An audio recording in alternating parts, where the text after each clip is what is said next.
Hi everyone and welcome to my Diablo 4 Season 11 class ranking. So the other day we got the patch notes, and based on that I have assembled this table here to give you a bit of a broad overview of what is going on with the different classes, where do they excel, and where do they maybe fall short a little bit. Keep in mind that this is not exactly a one-to-one with the max roll tier list that we're going to have. So right now this is a Season 10 one, but soon this will be updated to Season 11 as well. And here we go a lot more into detail about where each individual build is being placed, and we put them all in the right order and these kind of things. And then of course we also have the other tier lists. But I did try to kind of represent a little bit what is going to happen on those tier lists. But of course there might be some stuff that I might have missed here, and individual builds may be sticking out a little bit more than I will make it seem. So we'll see exactly how this will go. But based on the patch notes and my PTR testing, I've done a lot and tried all of the classes. I made some builds. I also have a lot of guides coming out for each of the classes, so stay tuned for that. I can already put this here together because I know the rough picture and where things are going to land. I have made the tiered differences a little bit more emphasized on this tier list than we usually do it. Normally every class ends up with like at least some A tier build or so, and we have stuff like, okay, Barb is overall C. So I did that a little bit to kind of like emphasize the point of, okay, Barb is just not really great. But you will see again the exact tier list rankings when I actually make my full tier list video and we post it here on Maxroll. So stay tuned for that. There is something else coming with more detail about the individual builds. Now, with all that being said, let's talk a little bit about what is going on here. So we have different categories here on the left.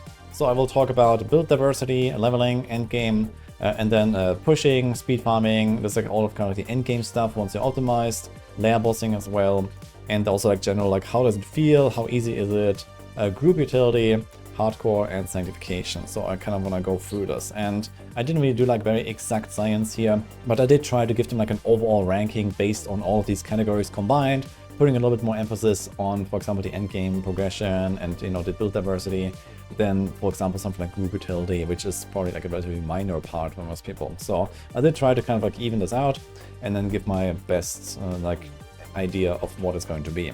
So let's start with build diversity. So this is just kind of the category of, okay, which are the builds that I would say, you should be playing effectively when it comes to, just choosing a class. What can you actually do?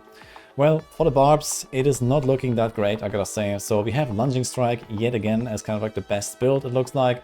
This was already the case for the past 2 or 3 seasons, I think, at this point. Earthquakes are there, maybe, kind of. They're gonna be kind of decent, I think.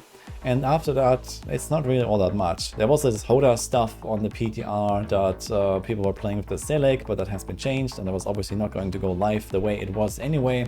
That was kind of just like a whoopsie, they forgot to put some caps basically. And that is completely like dead, I think. I don't really expect much from Hoda. There was a slight buff, but realistically, there's not really much here on the Barb, unfortunately. That being said though, Lunging Strike is a very good build.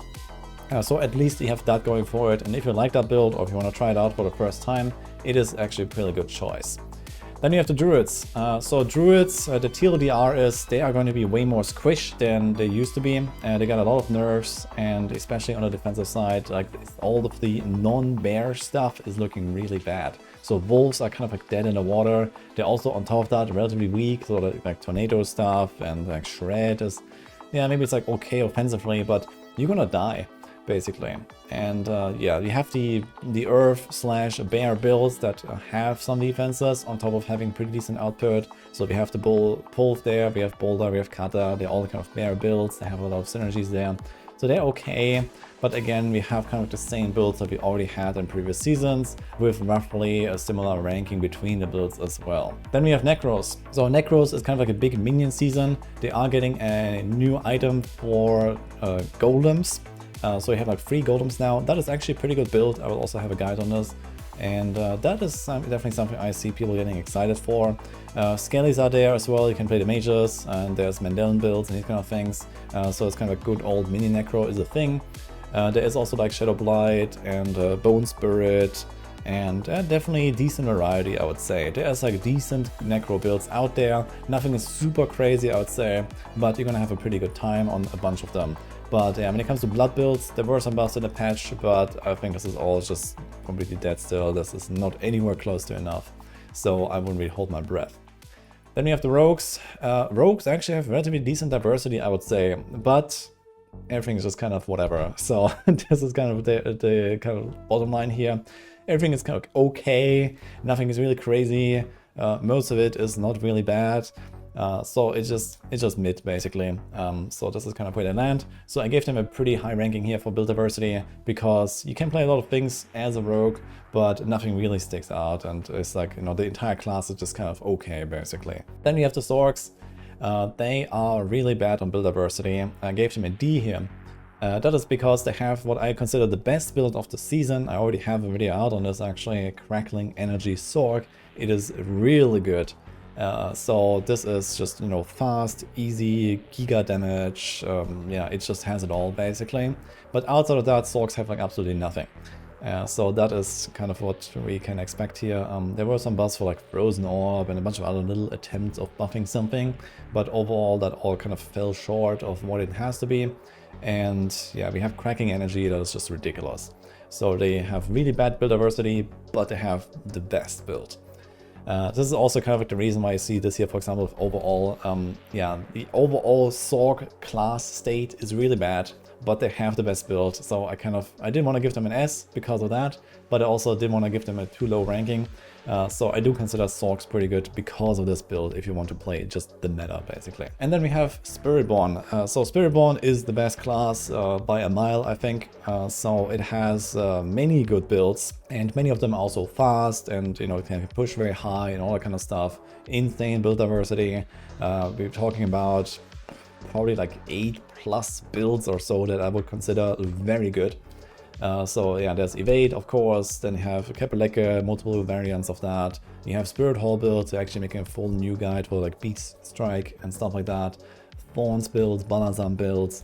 Yeah, so much stuff basically. So Spiritborn kind of has it all, and many different variants, many different play styles. So they kind of are looking really good. Now let's talk about leveling. So yeah, you can see this here. Barbs usually have kind of the worst leveling experience.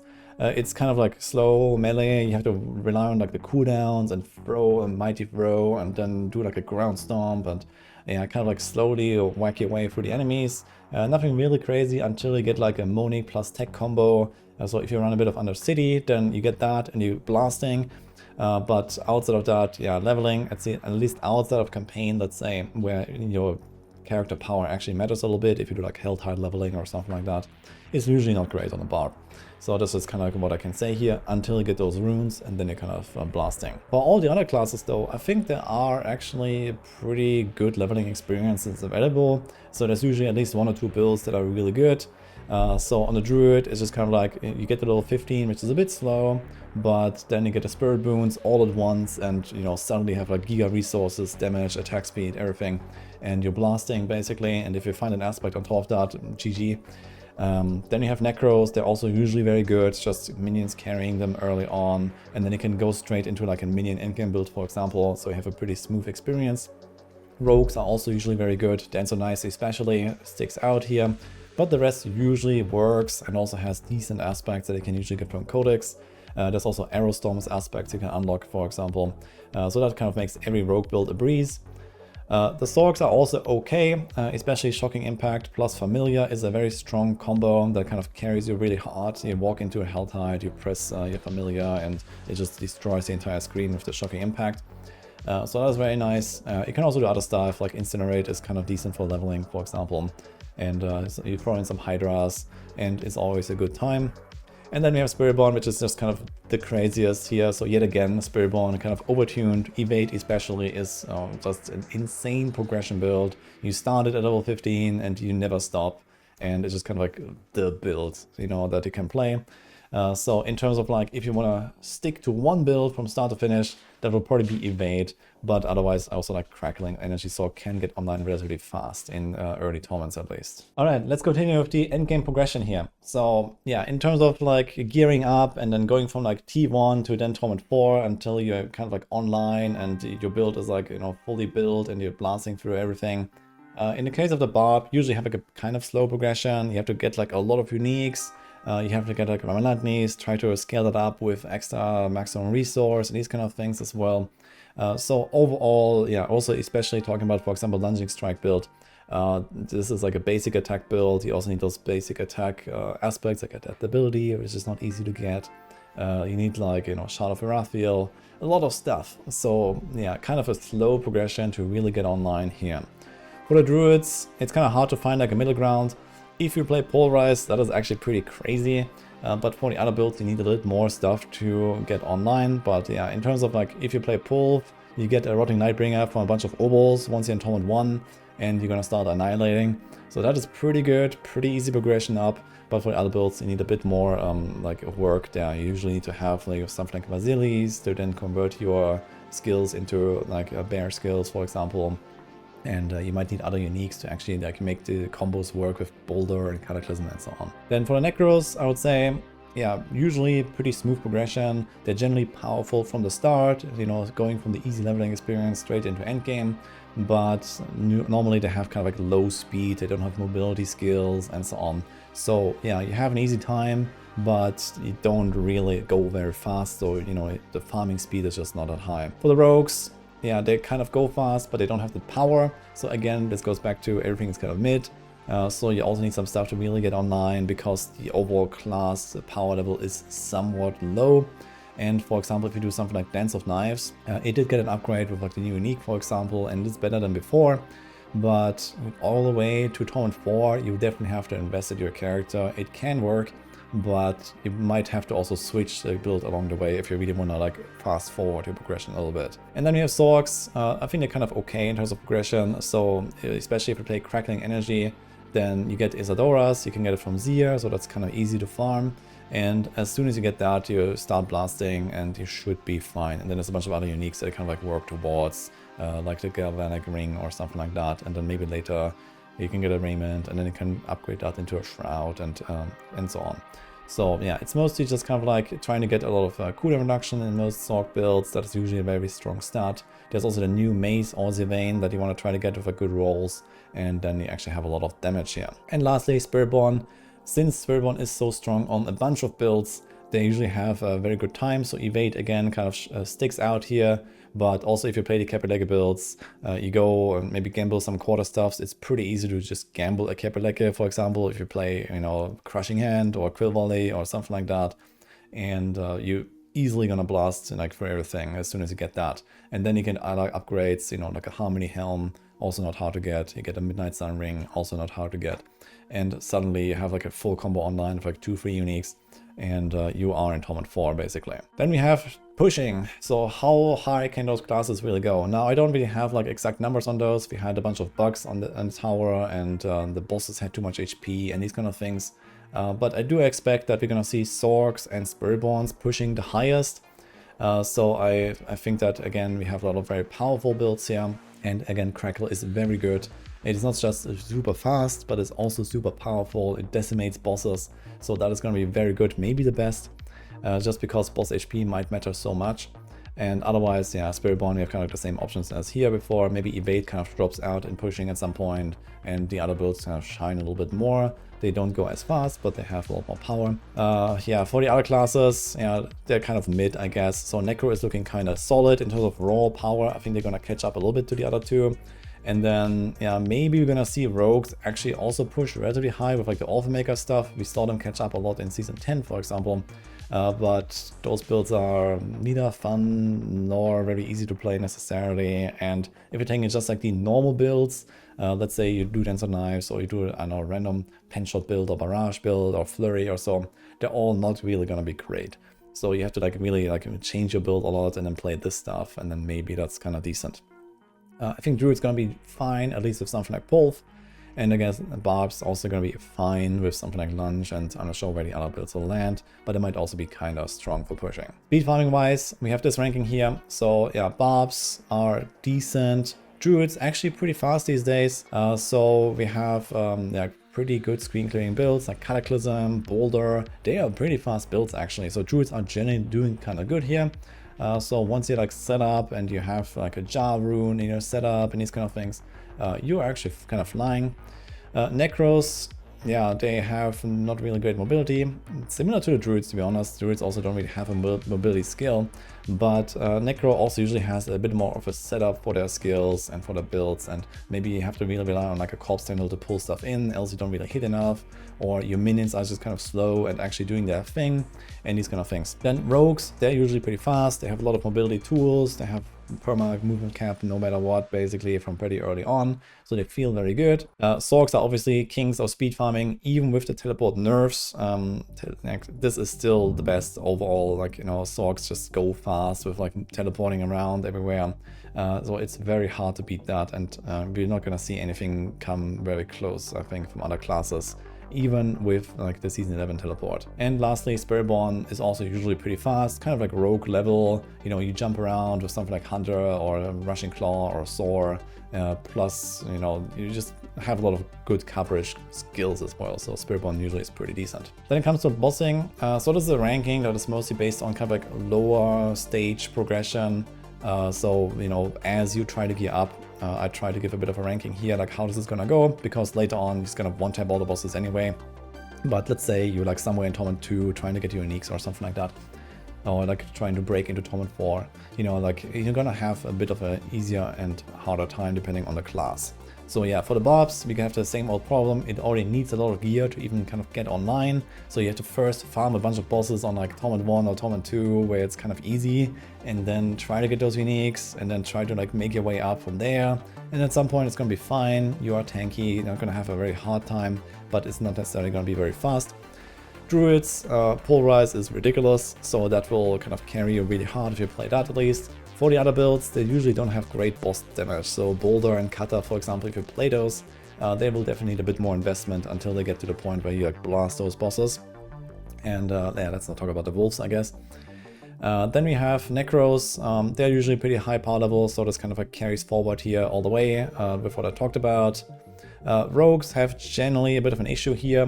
They do have some kind of like single target tools, and they also have a lot of like buffs that kind of work really well in boss fights, like Caltrops, Smoke Grenade, these kind of things. But you can't stagger bosses, and that usually matters. Or you can, but very, you know, long timer until that happens, basically. So they're not really great. Sorks, at least with Crackle, let's just talk about that build. Yeah, that was insane. That was like the best boss killer by far. It just insta, you know, like this, basically. And then we have Spiritborn. They are generally fine on bosses, really high power level with like the pushing that we talked about, so obviously they can take down the T4 bosses.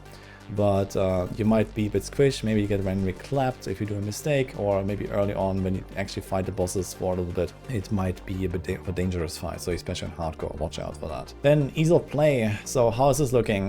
Yeah, talking about the builds again that we have already, I would say Barbs are very straightforward. Lunging Strike is a basic attack build, you hold down a button, you fly around. Pretty solid, pretty easy. Maybe the only thing you kind of care about is, you know, pressing a leap or pressing a shout, or, you know, these kind of things. Nothing crazy going on here. I think Druids are kind of chill to play as well. Pulverize, kind of tanky, pretty easy, I would say. And maybe you have some buffs to maintain, or maybe the poison puddles on the Pulv build is something you have to like play around a little bit. But generally they're kind of like, you know, very easy. Necros, pretty face roll, I would say. They might be somewhat squish on some builds, but besides that, I think all the builds are somewhat easy to play. And maybe in pushing, it becomes a bit of like a, you know, a struggle with, for example, making a pull, trying not to get CC'd and these kind of things. But that is not really a concern outside of that. So it's usually like you walk in, you press the button, everything kind of dies. Minions auto-target everything, and so on. Rogues, I would say, are probably the hardest class to pilot right now. So there's a lot of like, you know, fast-paced button clicking, different situational tools, throw the smoke here, do the caltrops there, dash, shadow step, and these kind of things. Sometimes positioning as well for pen shot, for example, or so. So usually have a lot of stuff going on. Then we have the Sorks. I think they are really easy, really comfy. Yeah, Crackle especially, auto targets everything around you. You just kind of fly through the map, and that's it. And lastly, Spiritborn. It's So yeah, it kind of depends on the build a little bit. Like Balazan builds, for example, are really tough to play, where, you know, maybe other builds are much easier, like Crushing and Capeleke or something like that, or Evade is like literally face roll. Depends a little bit, so I gave them a B here. In terms of group utility, so that is actually kind of an interesting topic. So we do have Druid as a support class that has already been a thing for the past seasons. Not really like a big thing, because we only have unofficial leaderboards. With the Helltide's leaderboard, for example, but people have been using support druids, and that is definitely happening when the tower leaderboards come out. So in that case, I actually expect we're gonna see 3-man teams, maybe 2-man even, run with a support druid and or a support barb, and then for them, for sure, we're gonna have probably 2 supports. So we are getting the freestyle group supports now, especially with leaderboards being a thing. So that's gonna be quite interesting to see. And Druid is already a guide that we have on Maxroll, and there will also be a support barb now, because there was a kind of surprise update here for the Fields of Crimson, which is now a 70% extra damage multi for our team members, on top of some other stuff like Warcry, Pulling, and these kind of things. So very good group utility on those 2 classes in particular. And if you want to play with your friends and you're undergeared and these kind of things, yeah, at least for like the higher end content, for potentially boss farming, and especially then later on tower pushing, we will see that happening. So it's gonna be quite exciting to see how this will shake out, but it's gonna be, yeah, those 2 for sure. The other classes don't really have much going for them, so there's like a little bit of stuff that you can do, but most of the time it's just kind of like a little bit of an extra thing that you just have in your build, and it wouldn't really make like a support sword or something like that. So I'm not really gonna talk too much about this. Then we have hardcore, so also gonna be just like very brief on this. I think barbs and druids are generally pretty decent here, rogues as well. They are generally kind of like a very good survivability and recovery. You have stuff like Iron Skin on the barb, bear builds are okay, you have Earthen Bulwark, these kind of things. On the rogue you have Dark Shrouds, lots of healing, and very good recovery. Second Wind was nerfed a little bit, but I think that's okay. You're gonna get around and it's gonna be okay. And the other classes, they are the kind of not as great for hardcore. So Necro is usually a bit on the squishy side and has to rely on something like Necrotic Fortitude to get the barriers up. And for example, you walk into a boss fight, you don't have the barriers yet because you didn't hit anything lately. So you might have to like first ramp that up, and then on some builds you don't have very high lucky hit. So that can be a bit of a struggle here. Also low unstoppable. Then we have Sorks. I think they're generally fine, but in this season in particular we have the Orzivane Mace, and that actually prevents you from running like Ice Armor, Flame Shield, and these kind of things. And you actually have to like try to avoid those skills on your bar. So it's going to be a bit worse than usual, but worst case you can always throw in a Temerity or something like that, and you're going to be okay. You're going to have great barriers, and it's probably going to be fine. And then you have Spiritborn, which just kind of reliably is kind of like the worst class in hardcore, and I think that kind of carries forward even with the toughness changes that we have seen. You have to try to get 100% dodge or 100% block all the time, and then it doesn't even work against everything. And on top of that, you just don't really have a lot of options to, like, you know, stack a lot of other defenses. You don't really have a lot of life on most builds. You don't really have like a lot of other like big DR like abilities or something that you can include. We don't have Iron Skin and these kind of things. So yeah, it is what it is on a Spiritborn. Definitely the toughest on hardcore, I would say. And lastly, when it comes to Sanctification, so that is a bit of a question mark here, but this is like part of the season theme. You can get extra aspects on your gear, and we don't know which aspects are available, but under the, let's say, most optimistic scenario where all aspects are available, or at least maybe they are like somewhat evenly distributed between the classes, and maybe not everything is there, but some classes have better aspects than other classes to get here. And I think the biggest winner is definitely the Spiritborn. Most builds run a lot of uniques, and including like two-handed unique weapons, and then you also have like, you know, amulets with the 50% extra aspect power. And if you get some of those class-specific aspects, suddenly you can like easily double, triple, quadruple your damage compared to before. You know, redirected force is an example like this. If that actually exists and you can put that on a Capeleke, oh boy. So we'll see how this will go. But for now, assuming that all of the aspects are available, yeah, Spiritborn is going to be crazy with that stuff. I also think that a Druid has generally very high value aspects, like class-specific aspects that are really high power level, and most of the Druid builds can't really fit them all. So I think there's going to be a lot of power here as well. And for the other classes, it's a little bit like give or take. It depends a little bit. The rogues and the barbs have it kind of like the worst, I would say, because most of the builds already have all of the like kind of decent aspects slotted in. And then getting extra aspects means that they're just gonna have like some kind of small stuff, you know, maybe accelerating, maybe edge masters, maybe conceded or something like that, you know, like these kind of like smaller generic aspects where, you know, other classes can get ridiculous stuff potentially. But we don't know the exact list of aspects, so we'll see. So take this with a grain of salt here. Yeah, and that's about it here for my class ranking. Again, keep in mind that we're gonna have a much clearer picture once, you know, our Maxwell guys have been cooking their builds and we have actually pushed out the like full tier list for everything here. So this is not live yet. We'll have our meeting this weekend. We're gonna talk about everything, and then, you know, we have everyone working on the builds as we speak right now. So we're gonna have a little bit of a better overview here. There might be some builds I missed that maybe excel, at least in certain areas of the game. So we'll see. But for now, I think this gives you a bit of an idea of, okay, what to look forward to, what can you like maybe think about with like, you know, making your own setups or something like that. And otherwise, you can always, you know, comment down below and ask me about it. Or maybe there's some other stuff that you think I missed or something that you are cooking that might be really good, so let me know. So I hope you enjoyed this. Like and subscribe for more, and stay tuned for a lot more videos coming out. Stay tuned for the Maxwell updates very soon, and I'll see you guys next time.